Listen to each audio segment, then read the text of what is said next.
So I'm with Simon Keck. He's going to be talking to us about his new show, which is called Let's Write a Book! Let's Write a Book! Exclamation mark. Exclamation mark. I want to write a book. And so the idea of the show is that I'm telling short stories for the festival and sort of different ones every night, and then over the length of the whole festival we kind of, hopefully the good ones float to the top, and we skim those away and turn them into an actual book, like a published book that people can get at the end of the festival run. I'm sort of going to be live editing the stories, so kind of sort of trialing stand-up almost in a way, so reading stuff out and then going like, oh, that didn't do well, what about this line? And then changing it and just trying to hit the right note. It's completely an experiment. It could be 21 days of eating shit. Where is Let's Write a Book! Exclamation mark going to be playing? It's going to be at the Forum in the Carpet Room, so named because it's literally where they store the carpets when there's no comedy festival on. Look at me now. What was it like receiving that first award? Yeah, pretty amazing. I was told that Slut Monster had got it ahead of time. Someone was like, hey look, I heard just under the radar that Slut Monster got it, so just, And then when they called my name out, I was like, no, it's Slut Monster. Yeah, and then my girlfriend was like, move! I didn't expect to get anything in LA, and especially like sort of joint winner with Frank Woodley, and just to be next to him, and I sort of fangirled out a little bit, just like, Frank. What was the inspiration for your new show?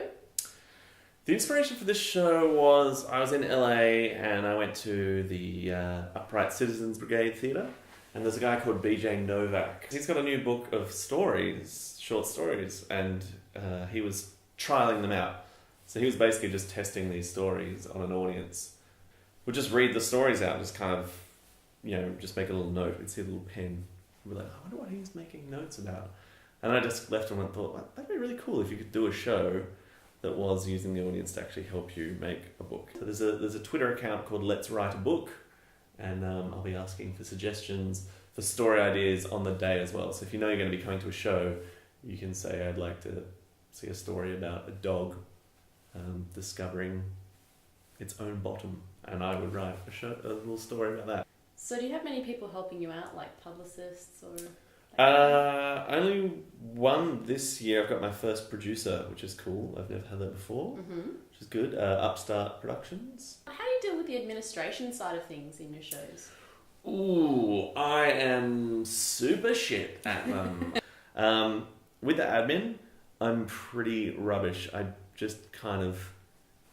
I'm the person the comedy festival are chasing, saying, why hasn't this happened yet? I'm like, oh yeah, probably should put that on a list, and slowly worked away at the list. But no.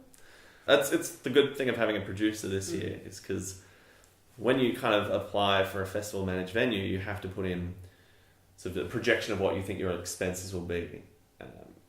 And I'd always just write out this vague list of like, oh, I'll probably need, pants, like a costume or something, and this and that, and then saw the list they gave me of, the projection of like, just breakdowns for things I never would have thought of, but it's totally an expense. Like it's stuff I actually have to pay out of pocket, and just kind of, I never factor things like that in, like just travel and everything else that goes along, that just, cleaning of your costumes, food budget, all these things that, never have occurred to me. And then I'm like, oh yeah, you're good, you can stay. What's some advice you would give people to someone trying to create a show? Structure. Pay attention to structure. You need to figure out where the audience is at during your show. So you need to pace it or have some kind of flow to it. Previously I would just wedge together bits and then would do a bit and think, what's the segue? And then would put another bit that might not be the best fit.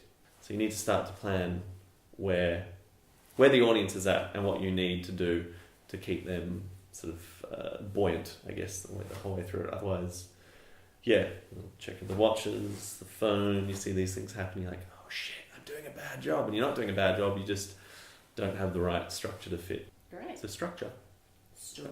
Keep doing thumbs up. And get someone to help you with administration. Oh yeah. If you can, definitely do.